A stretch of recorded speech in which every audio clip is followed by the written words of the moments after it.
بسم اللہ الرحمن الرحیم۔ محترم بزرگ اور عزیز دوستو، آپ حضرات کی خدمت میں جناب رسول اللہ صلی اللہ علیہ وسلم کی ایک حدیث پیش کی جا رہی ہے۔ اس کا عنوان ہے کہ دوسروں کے کام آنا چاہیے، کہ نبی پاک صلی اللہ علیہ وسلم کی زندگی تو ہمیشہ کی زندگی پاکیزہ تھی، اور آپ علیہ الصلوۃ والسلام بھی چاہا کرتے تھے کہ میرے امتی بھی اسی طرح زندگی گزاریں جس طرح میں زندگی گزارتا ہوں۔ اس لیے آپ علیہ الصلوۃ والسلام ہمیشہ لوگوں کو خیر خواہی کی دعوت دیا کرتے تھے، لوگوں کو اچھی باتیں سمجھایا کرتے تھے، اور کوئی ضرورت مند آپ کے سامنے آتا تو آپ اس کی ضرورت پوری کیا کرتے تھے اور اس کی مدد کیا کرتے تھے، کیونکہ یہی اخوت اور بھائی چارگی کا تقاضا ہے۔ جب ہم کسی کی ضرورت پوری کریں گے، کسی کی مدد کریں گے، کسی ضرورت مند کے ہم کام آئیں گے، اس کے بعد جب ہم اس کو کوئی بات سمجھائیں گے تو فوراً وہ ہماری بات ماننے پر تیار ہو جائے گا، آمادہ ہو جائے گا، کیونکہ اس کو وقتاً فوقتاً ہماری طرف سے مدد ملی ہے، اس کی ضرورتیں پوری ہوئی ہیں ہماری وجہ سے، تو وہ ہماری بات پر عمل کرنے کے لیے فوراً تیار ہو جائے گا اور ہماری بات ماننے کے لیے تیار ہو جائے گا۔ تو اسی طرح کا ایک صحابی کا قصہ ہے۔ ایک مرتبہ ایک صحابی رضی اللہ عنہ جناب رسول اللہ صلی اللہ علیہ وسلم کی خدمت میں تشریف لائے اور آ کر عرض کرنے لگے، اے اللہ کے رسول صلی اللہ علیہ وسلم، میری سواری بہت زیادہ تھک چکی ہے، یعنی کمزور ہے میری سواری، اور میرا سفر کافی لمبا سفر ہے، اور میرے پاس دوسری کوئی سواری کا انتظام نہیں ہے، اس لیے میں آپ کی خدمت میں آیا ہوا ہوں کہ آپ میرے لیے کوئی سواری کا انتظام کریں۔ اللہ کے رسول صلی اللہ علیہ وسلم نے فرمایا کہ ابھی اس وقت تو میرے پاس کوئی سواری نہیں کہ جس سے میں تیری ضرورت پوری کر سکوں، تیرے لیے سواری کا انتظام کر سکوں۔ تو اللہ کے رسول صلی اللہ علیہ وسلم نے فرمایا، ہاں میں اتنا کام کر سکتا ہوں، وہ یہ ہے کہ فلاں شخص، اللہ کے رسول صلی اللہ علیہ وسلم نے ایک صحابی کا نام بتایا کہ فلاں ایک صاحب ہے، آپ ان کے پاس چلے جائیں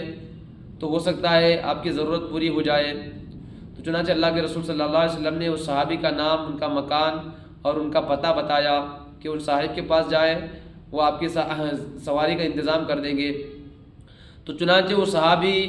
اللہ کے رسول صلی اللہ علیہ وسلم نے جن صاحب کا نام بتایا تھا ان کے پاس تشریف لے گئے اور ان کے پاس جا کر اپنی ضرورت کا اظہار کیا اور بتایا کہ میرا سفر لمبا ہے، مجھے سواری کی ضرورت ہے۔ تو ان صاحب نے ان کی ضرورت کو پوری کیا، ان کے لیے سواری کا انتظام کیا اور بہترین سواری کا انتظام کیا، اور ان کے ساتھ خیر خواہی کا معاملہ کیا اور ان کے ساتھ مہمان نوازی کا بھی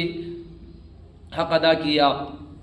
وہ صاحب جن کو اللہ کے رسول صلی اللہ علیہ وسلم نے بھیجا تھا، جب انہیں سواری ملی تو فوراً وہ اپنے سفر پر نہیں گئے کہ وہیں سے اپنے سفر کے لیے نہیں نکلے، بلکہ اللہ کے رسول صلی اللہ علیہ وسلم کی خدمت میں واپس تشریف لائے اور آ کر آپ کے پاس بتانے لگے کہ اللہ کے رسول، آپ نے جن صاحب کے پاس مجھے بھیجا تھا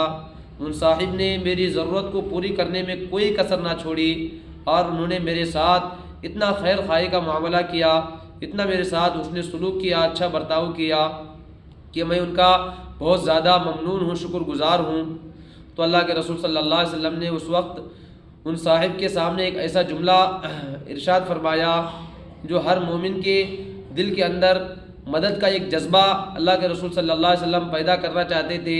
قیامت تک آنے والے لوگوں کے دلوں کے اندر مدد کا ایک جذبہ پیدا کرنا چاہتے تھے۔ اللہ کے رسول صلی اللہ علیہ وسلم نے فرمایا ایک جملہ کہ من دل علی خیر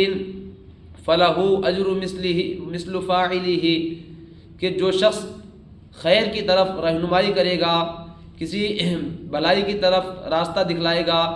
تو اس راستہ دکھلانے والے کو بھی ویسا ہی ثواب ملے گا جیسا کہ ان نیک کام کرنے والے کو ثواب ملتا ہے۔